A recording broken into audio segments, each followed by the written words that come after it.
T'en avais marre d'être fauché, t'avais besoin d'argent. Alors tu as cherché sur YouTube comment gagner de l'argent sur internet. Tu tombes sur un gars qui te dit que c'est facile de faire du dropshipping. Il te montre les voitures, le lifestyle et tu les crois. Alors tu es excité, tu achètes leur formation, tu fais ce qu'ils disent, tu construis ta boutique et tu fais de la publicité. Tout part en cacahuète. Wow, qu'est-ce qui vient de se passer ? Tu as perdu tout ton argent. La réalité s'installe, tu es furieux, non seulement parce que tu as perdu toutes tes économies, mais aussi parce que tu t'es déjà vanté auprès de tes parents et de tes amis que tu allais devenir riche. Tu as maintenant l'air d'un raté, tu retournes sur internet et tu te mets à crier sur tous les toits « Le dropshipping est une grosse arnaque !» Est-ce que cela te ressemble ? Parce que, crois-le ou non, c'est ainsi que la plupart des dropshippers terminent leur histoire, dans la tristesse, la douleur et la frustration. Et le pire dans tout ça, c'est que tu vois quelques cas exceptionnels qui montrent des captures d'écran des millions qu'ils ont gagnés en dropshipping. Alors que tu es toujours de l'autre côté de la pauvreté et tu te demandes quand ta réussite va se produire. Tu commences à te poser des questions. Suis-je aussi bête ? Pourquoi font-ils de l'argent et pas moi ? Parce qu'il semble que peu importe ce que tu fais, ça ne marche jamais. Peu importe le produit que tu choisis de vendre, ça ne marche jamais. Peu importe la stratégie que tu appliques, ça ne marche jamais. Eh bien, crois-le ou non, ce n'était pas ta faute. Parce que la cause fondamentale qui fait que tous les dropshippers souffrent dans la douleur et l'agonie, c'est parce qu'ils n'ont jamais appris le principe fondamental du business. Pour te faire comprendre ce principe, nous devons revenir un peu dans le passé et apprendre l'histoire du dropshipping. Parce que lorsque tu connais le passé, tu peux prédire l'avenir. Et quand on peut prédire l'avenir, on peut voir ce que les autres ne peuvent pas voir. Et quand on peut voir ce que les autres ne peuvent pas voir, on peut faire des coups que les autres ne peuvent pas faire. Le dropshipping est vraiment devenu populaire sur les réseaux en 2014-2016.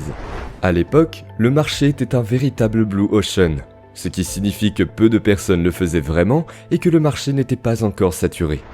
À l'époque, Shopify était encore tout nouveau et pas si populaire. Et comme il était tout nouveau, seulement quelques personnes savaient vraiment comment mettre en place un site web, importer des produits, traiter les paiements, etc. Et ceux qui pouvaient franchir la difficulté et apprendre à faire tout cela étaient ceux qui faisaient beaucoup d'argent, car ils n'étaient pas nombreux à pouvoir le faire. Il n'y avait pas de concurrence et ils pouvaient juste garder tout l'argent pour eux. Et aussi, à cette époque, on pouvait faire beaucoup d'argent parce que les consommateurs ne savaient pas ce qu'était le dropshipping. Donc quand ils voyaient une publicité, ils ne savaient pas que c'était du dropshipping et ils achetaient, ce qui rendait quelques dropshippers millionnaires. Honnêtement, à cette époque, tout ce que tu avais à faire était de créer un site web moche avec une description de produits pas convaincante et tu pouvais gagner de l'argent, même si tu étais stupide. Mais au fil du temps, Shopify a explosé et a égalisé le terrain de jeu. Global e-commerce sits at about 5 trillion today. It'll be about 7 trillion by 2025. And I think Shopify is certainly one of the most dominant players in that space and the dominant player for independent retail. But right now it's clear. I mean, consumers' favorite brands are almost entirely on Shopify, whether it's Glossier or Vuori or Alo Yoga. La création d'un site web n'était plus une difficulté et on pouvait importer des produits d'AliExpress en un clic via Oberlo et le pire dans tout ça, tous les gourous ont commencé à propager le dropshipping comme un business model le plus rentable. Et tout le monde voulait participer à ce petit secret caché pour gagner de l'argent sur internet. Les gens ont commencé à sauter dedans. Ainsi, savoir comment créer un site web, importer des produits et traiter les paiements n'était plus un avantage concurrentiel pour les anciens. Les choses sont devenues difficiles, mais beaucoup ont quand même gagné de l'argent car tout le monde ne savait pas comment faire de la publicité. Mais plus tard, les choses ont changé. Facebook a rendu ses publicités faciles et tout le monde pouvait gagner de l'argent en dropshipping en mettant en place de simples publicités sur Facebook. Mais comme d'habitude, plus de gens entrent sur le marché, plus Facebook augmente le coût des publicités sur sa plateforme. Et la plupart des dropshippers ne savaient pas comment gérer correctement une entreprise et ont perdu tout leur argent. Mais quelques années plus tard, le marketing d'influence est devenu populaire et quelques personnes intelligentes ont directement commencé à sauter sur la stratégie d'utilisation des influenceurs comme principale source de trafic. Ouais, moi je suis un gars un peu obsédé, donc j'étais toujours obsédé en train de penser au business et j'ai développé des nouvelles approches marketing et puis j'étais un des premiers à faire du marketing d'influence. Donc à utiliser les influenceurs. Vraiment, honnêtement, je suis le premier en France à avoir fait des stories Instagram pour pour faire acheter, donc avec un format, etc., des ongles marketing. Et ça a super bien marché. J'ai fait 17 000 ou 16 000 euros, je sais plus, en un jour à Black Friday. J'ai dépensé je pense 150 balles, ou je me rappelle plus, c'était vraiment ridicule ce que j'ai dépensé, peut-être même moins de 100 balles. Et j'ai fait 16 000 euros et j'étais là, wow. Et puisque presque personne n'exploitait pas encore cette source de trafic, ils pouvaient faire beaucoup d'argent. 10 000 par jour, 60 000 par jour, 1 million par jour. Tu les vois poster ces vidéos sur YouTube ? On va dépasser les 1 million de chiffre d'affaires en 24 heures à l'aide d'une promotion Instagram. Et voilà, c'est fait les gars. 1 million de dollars en 24 heures à l'aide d'une promotion Instagram en dropshipping amélioré parce qu'on a nos agents, etc. On arrive à livrer la marchandise hyper rapidement. C'était incroyable. Alors les gens ont commencé à adhérer à cette stratégie et à sauter dans le train du marketing d'influence. Mais comme vous le savez maintenant, ça n'a jamais duré. Les gens ont commencé à bombarder les influenceurs pour promouvoir leur boutique Shopify, mais cette fois-ci, c'est devenu pire parce que les consommateurs étaient maintenant conscients du processus de vente. Maintenant, quand ils voient une influenceuse parler d'un produit, ils pensent immédiatement qu'il s'agit d'une boutique de dropshipping qui va les arnaquer. Les consommateurs ont ainsi arrêté d'acheter. Est-ce que les influenceurs, ça fonctionne toujours ou pas alors ? Alors les influenceurs, et il y a aussi eu pas mal d'arnaques, surtout au niveau francophone, qui ont été mises en avant par les influenceurs. Ce qui fait que tu as une baisse de la confiance en fait des gens dans ce qui est recommandé par les influenceurs, et en plus tu as la portée des influenceurs qui est amoindrie. Donc de manière générale, je dirais que depuis 1-2 ans, il y a une baisse de performance avec les influenceurs, c'est moins rentable. Vous pouvez voir cela se produire partout avec l'affaire de Booba et Magali Berda. Qu'est-ce que tu penses de ce qu'il dit être son combat ? Le sujet est un peu plus sérieux. Il doit être traité avec sérieux selon moi, ce sujet-là, parce que c'est un sujet sérieux. Exactement. Son combat qui dit mener contre une certaine gamme, on va appeler ça ça, d'influenceurs qu'il nomme les influvoleurs, qui se font de l'argent au travers de techniques peu catholiques. T'en as vu des dérives, t'en as observé pendant toutes ces années, et on se parle français, s'il te plaît. Bien sûr, mais évidemment. Donc quand il dit qu'il y a plein d'influenceurs qui font des placements frauduleux, des arnaques, évidemment. Mais c'est 80%, je pense. Et le pire dans tout cela, c'est qu'au fur et à mesure que les formations sont vendues, des dizaines de milliers de personnes se lancent dans la même stratégie, la rendant de plus en plus difficile et obsolète. Cela devient de pire en pire, parce que vous n'avez aucun avantage compétitif sur les autres concurrents du dropshipping. Parce que la principale stratégie qu'ils vous enseignent est de copier. Trouver un produit gagnant et le copier. Trouver une publicité gagnante et la copier. Trouver une boutique gagnante et la copier. C'est pourquoi tous les dropshippers sont tous pauvres, car ils copient ce qui fonctionne, ils copient le passé. Pour le dire autrement, quand les nouveaux concurrents entrent sur votre marché, ils peuvent copier votre produit en un clic grâce à Oberlo, ils peuvent copier vos publicités en un clic grâce au back-office de Facebook Ads ou AdSpy, ils peuvent copier vos efforts de marketing d'influence grâce à des logiciels de marketing comme InfluSpy ou Minea, ils peuvent même copier votre thème Shopify ou vos applications Shopify en trouvant le nom en ligne. Ils peuvent tout copier. Cela signifie qu'en un seul clic, des dizaines de milliers de personnes peuvent devenir vos concurrents. Et lorsque c'est le cas, ce n'est qu'une question de temps avant que tout parte en vrille.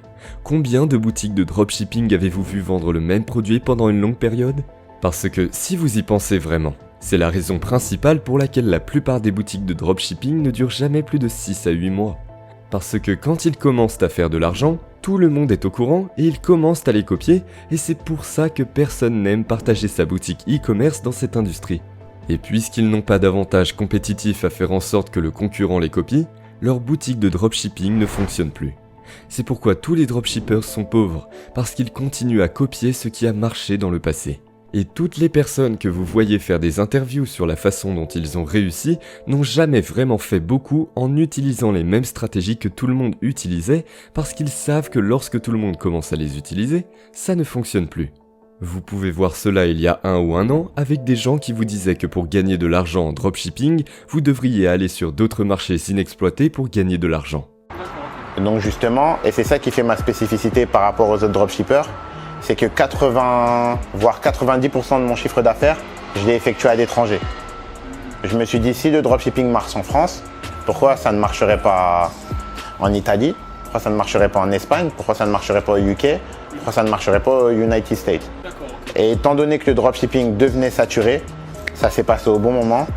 Et honnêtement, j'ai jamais perdu 1 euro sur des placements de produits à l'étranger. Et comme d'habitude, ça finit par disparaître.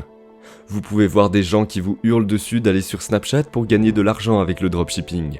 Et maintenant, récemment, vous voyez des gens qui vous disent d'aller sur TikTok. Du coup, le business de dropshipping, ça m'intéresse plus autant que ça. Mais sachez que ça marche énormément en ce moment. Et surtout avec TikTok, car il y a un nouveau business model avec le dropshipping. Et certains vous disent même de commencer à classer votre boutique en ligne pour gagner de l'argent.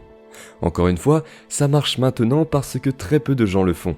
Et quand ça devient populaire, que tout le monde et sa grand-mère commencent à le faire, ça devient moins efficace. Donc quand vous voyez des gourous qui vous crient dessus sur le montant qu'ils ont gagné, demandez-leur quand est-ce que cela s'est passé?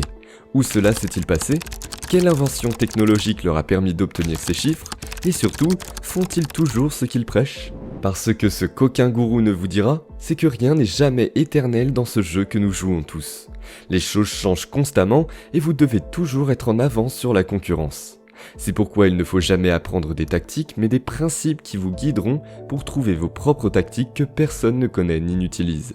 Vous voyez, ceux qui gagnent vraiment en business sont capables de voir plus loin. Ils sont capables de casser le modèle que tout le monde utilise.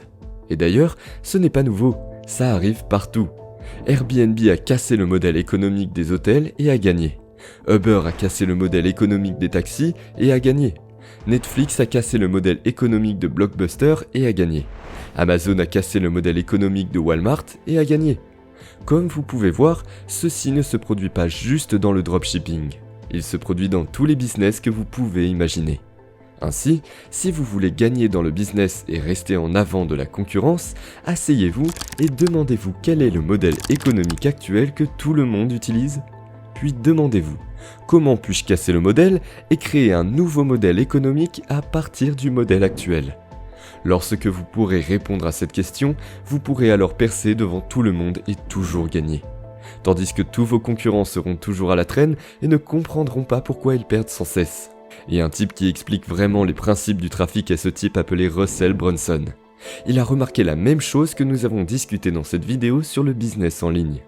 À propos de l'augmentation du coût des publicités, de l'augmentation féroce de la concurrence.